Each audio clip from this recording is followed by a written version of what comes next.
Isang mapagpalang araw mga kagimat. Dito ako ngayon sa ano ni tatay, bukid ni tatay. Oh, nag-harvest siya ng ano, ng kanyang mais. Yung mga kagimat oh. Oh. Yes, tatay oh. Oh.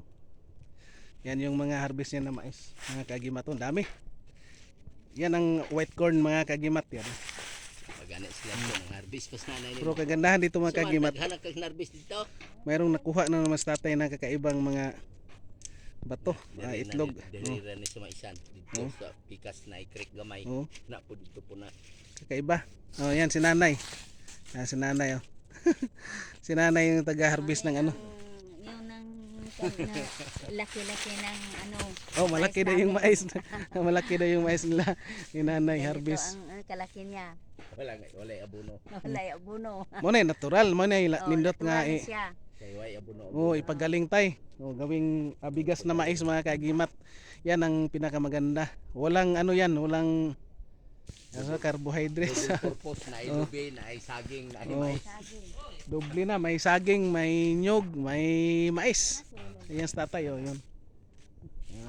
Ganda. Yung ito mga kagimat, hindi pa ito nabalatan mga kagimat. Hindi pa nabalatan. Pag mabalatan ha, Yun na. yun na. O, tingnan yung mga produkto ni tatay.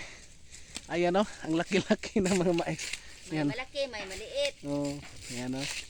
Kaya Mga walang kagimat. abono. Walang abono yan, natural. Mga kagimat o.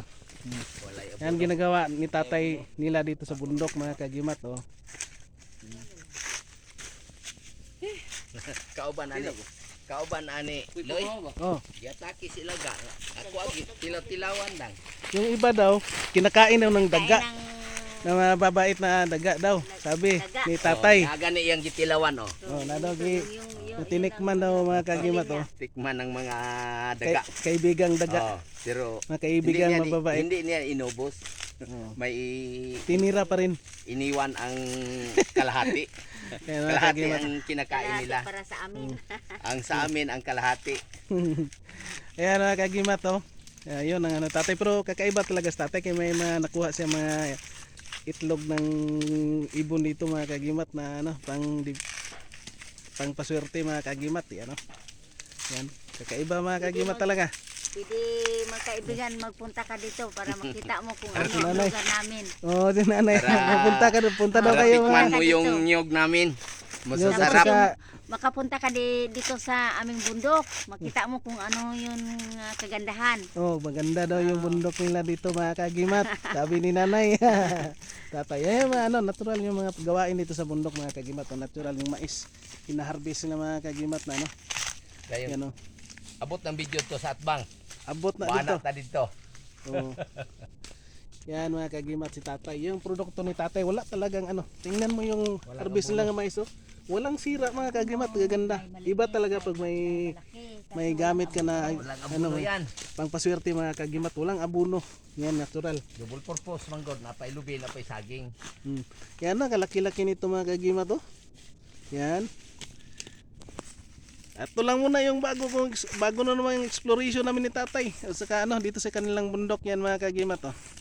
Yan sila ang dalawa. Nandito Nagbalat ang ng mga ano, maraming nagbalat mutya. ng Ang lupain mais. na ito, maraming mutya. Lupa daw na ito, lupain na ito ay marami dong nakukuha niyang mga mutya na kami. Totoo naman talaga dito, marami talaga mga kagimat kasi ano, walang ano dito. Hindi pa ano sa tao. At ito lang muna yung papakita namin mga kagimat yung bago ng exploration dito ni tatay sa bundok. And thank you for watching and God bless sa ating lahat mga kagimat. Yan.